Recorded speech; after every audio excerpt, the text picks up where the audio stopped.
She thought I'd never find out, but I gave her an ending she'll never forget. So, I've been holding this inside for quite a while, debating whether or not to share it. It's one of those experiences that forces you to question your life choices, the people you trust, and everything you thought you knew about relationships. Maybe putting it all into words will bring me some closure or at least help someone else who might be facing a similar situation. Apologies in advance for the length of this, but I promise it's worth the read if you stick around.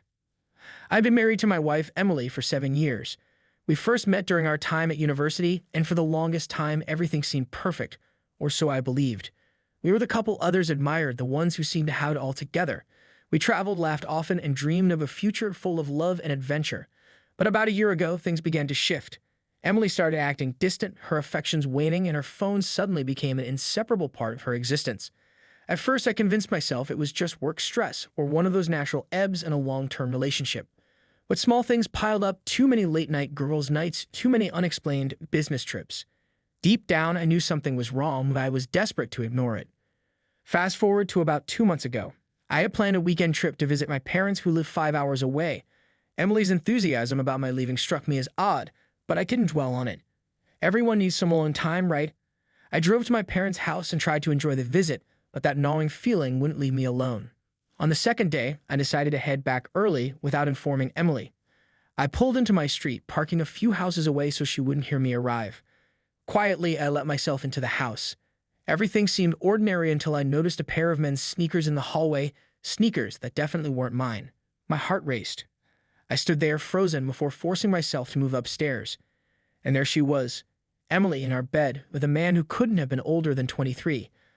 I'll never forget the looks on their faces, pure panic. The guy scrambled to gather his clothes, his fear palpable, but my focus was solely on Emily.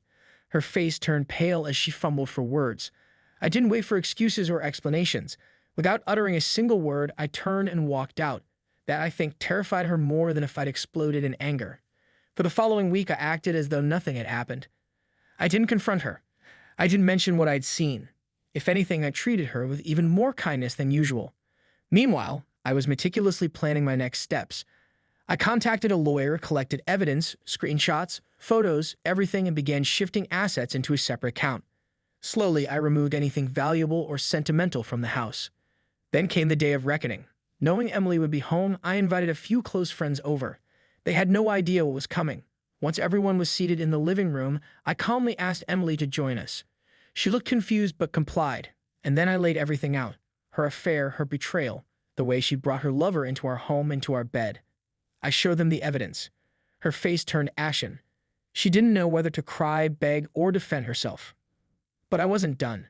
I'd invited one more guest, the young man's girlfriend, Sophie. Yes, he had a girlfriend who'd been as unaware of the affair as I was. After discovering Emily's infidelity, I reached out to Sophie and told her everything.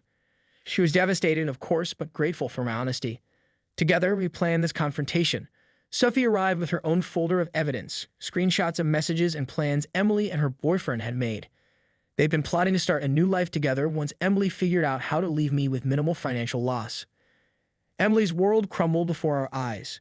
Her attempts at apologies fell on deaf ears. I handed her divorce papers explaining that thanks to my lawyer and the evidence I'd gathered, she'd be walking away with very little. The house, which I owned outright before our marriage, was staying mine. Most of the savings were untouched by her escapades, and she had until the end of the week to pack her things and leave. Watching Emily process the destruction she brought upon herself was oddly cathartic. As for Sophie, she held her head high, even though I knew she was shattered inside. It felt like a strange bond formed between us. Two people betrayed by the ones we trusted most. I didn't stick around to see Emily's breakdown. I walked out, leaving her to face the consequences of her actions. The satisfaction wasn't in her tears or pleas, but in the knowledge that I'd taken control of a situation designed to break me. Sometimes the best revenge is silent, calculated, and final. Thanks for sticking with me through this journey.